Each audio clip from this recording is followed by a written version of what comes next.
कि यहाँ बड़े छोटे कैनवस के ऊपर लोग देख रहे हैं चीज़ों को। आपका एक हमेशा से एक राव है कि आप बड़े कैनवस में देखते हैं।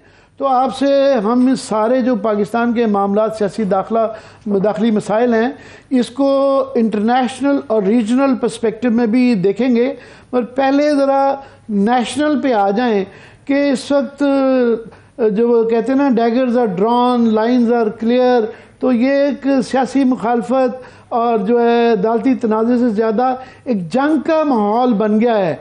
आप किधर देखते हैं कि ये किधर जा रहा है और इसका क्या हल होना चाहिए?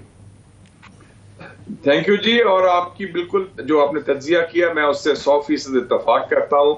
और ये जो जंग की आपने बात की ये ना खत्म होने वाली जंग है, क्योंकि पूरा 2022 हमने इसी चपकलिश में, इसी सियासी माजराइज में और तजाद और तकसीम और तसादम में ज़ाया किया। और अभी हम बात कर रहे हैं अप्रैल में, तो पहला क्वार्टर तो ज़ाया हो गया। तो मैंने तो कोशिश की है पार्लियामेंट में भी और बाहर भी, मैंने एक अपना फॉर्मूला भी दिया है कि जी 3 असूल जो हैं उनको पैरामाउंट रखें, मुकद्दम रखें। एक आइन की पासदारी, दूसरा पार्लियामेंट महवर हो फैसलों का, और तीसरा जो इदारों से जंग है या लड़ाई है, चाहे वो फौज हो या चाहे वो अदलिया हो, वो उसका खात्मा हो। और साथ साथ दोनों ट्रैक पर, पैरेलल ट्रैक पर मुज़ाकरात शुरू हों। स्पीकर कौमी असेंबली जो हैं अपने प्रीडिसेसर को बुलाएं, असद कैसर साहब को, और उन्हें दावत दें कि जो पीटीआई के लोगों ने इस्तीफे दिए थे मेंबर कौमी असेंबली में, वो वापस आए कौमी असेंबली। और साथ साथ सेक्रेटरी जनरल पीडीएम जो है शाहिद खाकान और उमर साहब जो सेक्रेटरी जनरल पीटीआई है, उनके मुज़ाकरात हो on the rules of the game, ताकि टेंशन भी कम हो, टेम्परेचर लोअर हो, और जो इलेक्शंस की तरफ हम जाएं तो वो इलेक्शन ऐसे हों जिनके नतायज सबको काबिल कबूल हों, तो कोई रास्ता निकले इस दलदल से। वरना हम फंसे हुए हैं, डेड एंड है, लोगों को बड़ी मायूसी है और जो उनका एतमाद है वो जमहूरी निज़ाम से उठ जाएगा। और ख़ास तौर पर अगर सियासतदान अपने फैसले खुद नहीं कर सकते और सियासी कुव्वतें अपना मिल बैठ के फैसले नहीं कर सकते, तो फिर कोई और फैसले उनके लिए करेगा। शाह साहब, आपने तो इसमें कोई असूली तौर पे बहस नहीं है कि आइन के अंदर डाइकोटमी ऑफ पावर है, सुप्रीम कोर्ट का एक रोल है, एक मुकर्रना का रोल है, एक एग्जेक्टिव का रोल है, मगर यहाँ पे तशरीहों पे भी बहस है, रोल के ऊपर भी बहस है। जिस तरह आपने फरमाया कि आपस में जब तक डायलॉग होते हुए बिल्कुल नज़र नहीं आ रहे, और वो कहते हैं कि जी पीपल्स पार्टी ने 1-2 आवाज़ें सुनी हैं, मगर प्राइम मिनिस्टर कहते हैं कि नहीं, ये पहले शराइत के साथ ये माफ़ी मांगेंगे तो आएंगे, वो माफ़ी मांगने के लिए तैयार नहीं है। ये काफ़ी दिन से बहस एक किस्म की ख़त्म हो गई हुई है, कभी दूर दूर तक अभी डायलॉग का नहीं आ रहा। यहाँ पे माजी में हमने देखा है जब इस तरह के कभी मामलात हुए, there was a Kakar moment, आपको तो बड़ा क्लियरली याद होगा मेरे से ज़्यादा, कि वहाँ पे मगर सूरत हाल ज़रा मुख्तलिफ थी कि एक पार्टी ने विन करना था, दूसरी ने लूज़ करना था। यहाँ पे विन विन सिचुएशन बनाने के लिए आप नहीं समझते कि इस्टेब्लिशमेंट का वो वक्त आ गया है कि रोल आ जाए, क्योंकि सियासतदान मुतसादिम में नज़र नहीं आ रहे हैं कि आपस में मिल बैठें? देखें जी, एक तो डायलॉग की जो बात की, मैं शर्तों की और खाना, ये पहले प्री कंडीशंस हमने मोदी साहब को डायलॉग ऑफर किया, उसमें तो हमने कोई शर्त नहीं लगाई थी। हमने दहशतगर्दों से डायलॉग किया पिछले साल, जिन्होंने हमारे बच्चों को शहीद किया है, जिन्होंने सारे जुल्म उठाए हैं, उनसे तो हमने कोई शर्त नहीं हमने लगाई थी कि आप माफी मांगे या तौबा करें। तो मेरे ख्याल में ये जो प्री कंडीशंस की बात है, ये मेरे ख्याल में नॉन इशू है। ये बड़े दिल से और बड़ी सोच से हमें करना। दूसरा जो आपने बड़ी इंपॉर्टेंट बात की, देखें जी, पाकिस्तान का एक लैंडस्केप है और आप उसको खुद भी बड़े एक्टिव हैं उसको, तो आपको you were in the stage of the Pakistani journalism, Kakar moment की बात की। मैं कहता हूं कि वो उसकी हिस्टोरिक इसलिए है क्योंकि वो पहला सॉफ्ट क्रू था। क्योंकि सॉफ्ट क्रू ये था कि जब तसादम हो गया इदारों में, तो वो उन्होंने इंटरवीन किया, सॉफ्ट क्रू किया। सॉफ्ट क्रू होता है टैंक्स के बगैर, लेकिन वो खुद डायरेक्टली आए। उन्होंने प्राइम मिनिस्टर, प्रेसिडेंट, चारों गवर्नर, चारों चीफ मिनिस्टर को फारग किया। उन्होंने प्राइम मिनिस्टर वॉशिंगटन डीसी से इंपोर्ट किया मोइन कुरैशी साहब को, और वो वाइस प्रेसिडेंट थे वर्ल्ड बैंक के, और उन्होंने फिर कूलिंग ऑफ पीरियड हुआ, फिर इलेक्शंस हुए। तो वो आपने देख लिया कि वो रिजल्ट क्या है। उससे पहले 1977 में जनरल ज़िया साहब का जब दौर शुरू हुआ, उसमें भी ये इतनी तसादम था और तजाद था। उसमें आपको याद होगा we were young those days के सऊदी अरेबिया के जो सफीर था रियाज अल खतीब, पहले उन्होंने मुज़ाकरात किए, he mediated between PNA and PPP, लेकिन आखिर में मिलिट्री कू हो गया। तो आपके सामने मिसालें हैं, या मिलिट्री कू या सॉफ्ट कू।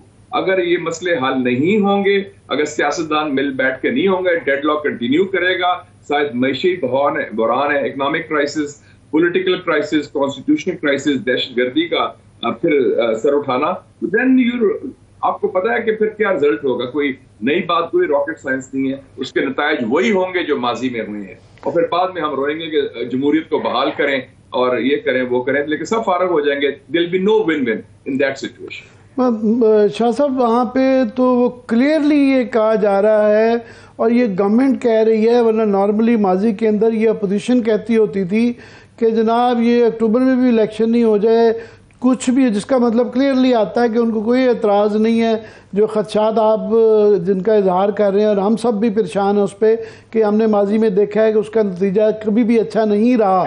और इस दफ़ा जो मुल्क के हालात हैं, जिस तरह आपने अभी बयान किया, पॉलिटिकल सिचुएशन और जो है इक़्तिसादी सिचुएशन, उस पर मैं सिर्फ ऐड कर दूं कि अभी मिफ्ताह इस्माइल का मैं बयान देख रहा था, उन्होंने कहा कि ये पहले जो 2-3 बिलियन का कहा जा रहा था कि जी की इंश्योरेंस चाहिए, उन्होंने कहा जी IMF को $6 बिलियन की इंश्योरेंस चाहिए, जो कि अभी नज़र नहीं दूर दूर तक आ रही। सवाल मेरा आपसे ये है कि ये जो इस वक्त सूरत हाल है, इसको 2-3 ज़ाविये से देखा जा सकता है। एक ये कि जनाब ये कोई PTI वर्सेस PDM है, एक है कि पार्लियामेंट वर्सेस जुडिशरी है।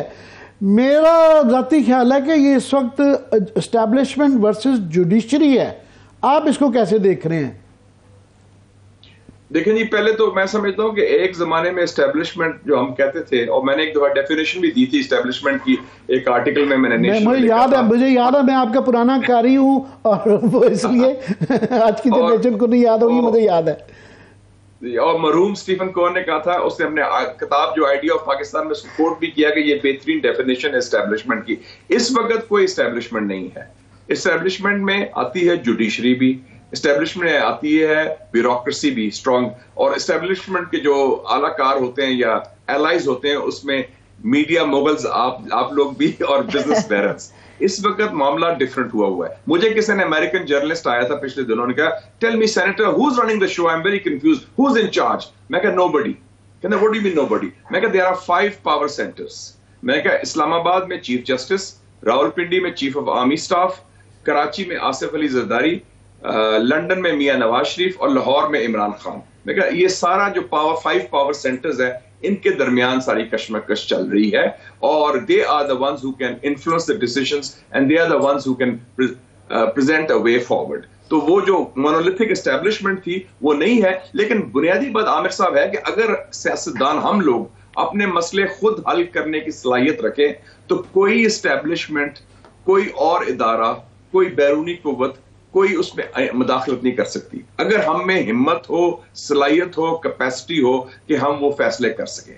अगर हम नहीं करेंगे वो फैसले, तो फिर जाहिर है हर किस्म की इंटरवेंशन भी होगी, और फिर ये याद रखें कि जो बाहर की इंटरवेंशन होती है, फिर वो आपके लिए इंटरवीन नहीं करेंगे, फिर उनके अपने एजेंडा शुरू हो जाएगा, and then the party will be over for everybody. वो आपने बिल्कुल 1990s का जिक्र किया कि हम उस वक्त ट्रोइका को बड़ा रोते थे कि ये ट्रोइका बड़ा गलत चीज़ है, हर 3 साल बाद भेज देता है। अभी तो जिस तरह आपने फरमाया, इतनी कॉम्प्लिकेटेड है, पावर सेंटर्स बढ़ गए हैं, तो लिहाजा सोल्यूशन ही नज़र आ रहा है। मगर मैं कल एक बहुत अहम जो है इजलास बुलाया गया है कौमी असम्बली में, जिसके अंदर चीफ ऑफ आर्मी स्टाफ भी बुलाए गए हैं, ऐसे ही चीफ भी बुला जा रहे हैं। अब ये दोनों, ये कल देखने के बाद पता चलेगा कि आया वो बुर्दबारी का मैसेज मशवरा देते हैं, या वो इसी मुफाहमत या मज़ामत किस तरफ गामजन ये सारे लोग होते हैं। शायद एलानिया में अगर ना भी जिक्र हो, तो कल मेरा ख्याल है जो बयानात आएंगे PDM की तरफ से, उससे अंदाज़ा हो जाएगा कि हवा किस तरफ जा रही है। आप ये कल की मीटिंग की इंपॉर्टेंस किस तरह देखते हैं? देखिए जी, एक तो जो पिछली दफा ऐसी नेशनल सिक्योरिटी ब्रीफिंग हुई थी, वो 5 जुलाई 2022 को हुई थी, और उसमें मुझे याद है कि कम से कम जब उसमें जनरल फैज ने ब्रीफिंग दी थी, जनरल बाजवा ने ब्रीफिंग दी थी, और जनरल नदीम भी थे अंजुम, जो DGISI पे मौजूदा है। तो उसमें कुछ लोगों ने ये जो मुज़ाकरात की बात थी खदशात का इजहार किया था, जिसमें मैं भी शामिल था, मोहसिन दावर भी था, बिलावल भुट्टो भी था, सेनेटर मुश्ताक जमात इस्लामी का। मेरा मेन था कि आप इतनी बड़ी स्टेप ले रहे हैं तो आपके गारंटर कौन है? तो जनरल फैज ने कहा जी हमारे गारंटर तो अफगान तालिबान है। तो मैंने कहा वो तो एक दूसरे के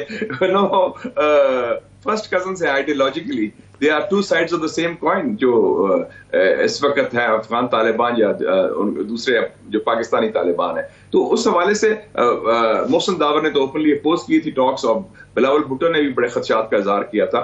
तो मैं समझता हूं कि जो भी ब्रीफिंग होनी चाहिए, it should be a very honest factual briefing, क्योंकि अभी भी हम बात करते हैं कि माजी में ये हुआ वो हुआ, ये जो गलत फैसले माजी में किए इंस्टीट्यूशनली, और मेरा अपना ख्याल है कि ये इशू किसी एक शख्स पर नहीं आप डाल सकते। हमारी अफगान पॉलिसी गलत हुई है। मैं तो जब मुस्लिम का एडिटर भी था उस जमाने में, मैं उसका भी इसको तनकीद करता था, जनरल ज़िया की पॉलिसी का, सो कॉल्ड स्ट्रेटेजिक डेप्थ का अफगानिस्तान पर। और आपको पता है I went to Kabul to interview doctor Najibullah and Babrak Karmal. मैं समझता था कि ये इस पॉलिसी के नताइज बड़े गलत होंगे, और वो गलत साबित हुए।